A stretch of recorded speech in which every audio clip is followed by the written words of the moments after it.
Hello বন্ধুরা, কেমন আছেন? আশা করি সবাই ভালো আছেন। আজকে আপনাদেরকে একদম সহজ নিয়মে প্লাজো কাটা শেখাবো। তো কল্লি দিয়ে কিভাবে প্লাজো কাটবেন এই ভিডিওটা দেখলে শিখতে পারবেন। এখানে যতটুকু কাপড় থাকবে আপনারা এভাবে ডাবল ভাঁজ করবেন।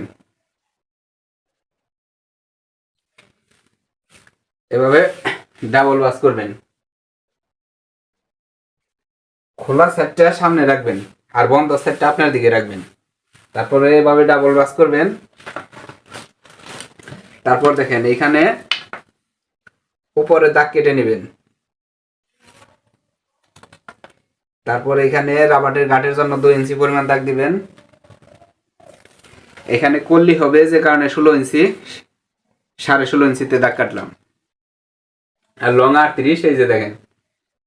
এখন দেখেন এইখানে আপনার যতটুকু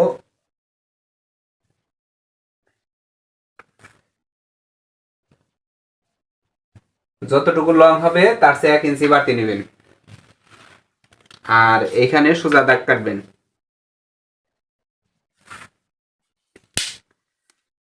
আর এইখানে 15 ইঞ্চি নিলাম। এইখানে 15 ইঞ্চি।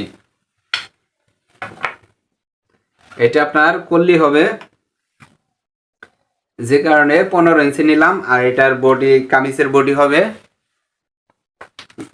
42 ইঞ্চি। আর দেখেন এখানে হবে 20 ইঞ্চি, 20-এর অর্ধেক 10। এই যে 10 ইঞ্চি নিয়ে এখানে 1 ইঞ্চি বাড়তি নিলাম। তারপরে এখান থেকে এই যে সোজা দাগ কাটলাম। তো এখন দেখেন এই যে উপরে হালকা যে কাপড় সমান না থাকলে এভাবে সমান করে কেটে নেবেন। তারপর এইখানে এইভাবে কাটবেন।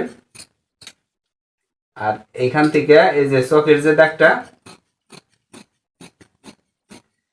এই দাগের উপর দিয়ে কেটে নেবেন।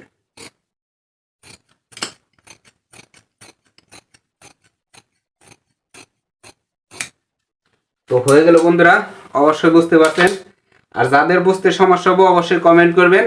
আর এখানে দেখেন এই যে যে কাপড়টুকু আছে এখানে আপনার এখানের জন্য কল্লি কাটবেন। দেখেন এখান থেকে যদি কল্লি কাটেন এই যেভাবে